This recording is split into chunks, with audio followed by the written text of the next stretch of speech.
Hello, friends. We're having a literary moment in Super Monster City. I'm going to read you some Roald Dahl. Now, if you don't know Roald Dahl, he wrote, of course, Charlie and the Chocolate Factory and James and the Giant Peach and many others. But he also wrote all sorts of poetry and cool kid stuff. So I'm going to read you a poem from Roald Dahl, Little Red Riding Hood and the Wolf, from the book Revolting Rhymes. Now, this is a compendium, an omnibus of Roald Dahl.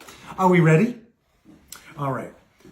As soon as the wolf began to feel that he would like a decent meal, he went and knocked on Grandma's door. When Grandma opened it, she saw the sharp white teeth, the horrid grin, and Wolfie said, "May I come in?" Poor Grandmama was terrified. "He's going to eat me up," she cried. And she was absolutely right. He ate her up in one big bite. Oh my God. Well, so far I've heard this story before. But Grandmama was small and tough. And Wolfie wailed, "That's not enough. I haven't yet begun to feel that I have had a decent meal." He ran around the kitchen yelping, "I've got to have a second helping."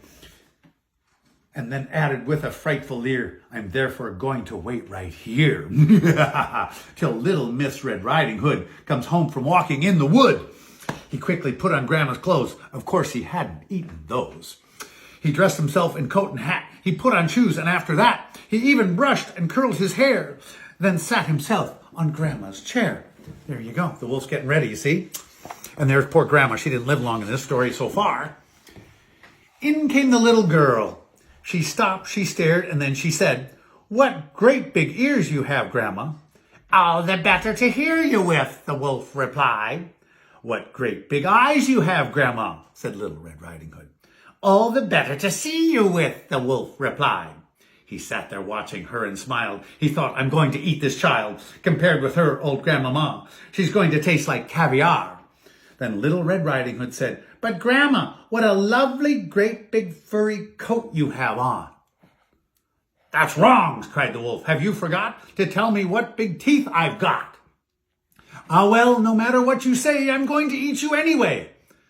The small girl smiles. One eyelid flickers. She whips a pistol from her knickers. She aims at the creature's head. And bang, bang, bang, she shoots him dead.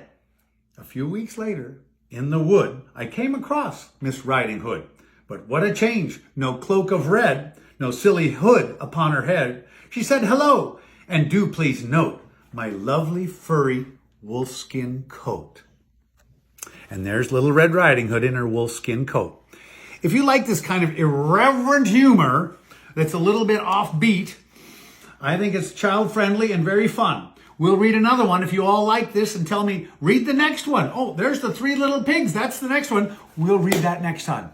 Again, Literary Corner from the crypts of Super Monster City, where we value all things creepy, monstrous, pop culture-y, and unique. So tell us what you like to read. Tell us maybe the stories you've liked to read and have read to your kids or remember from a childhood.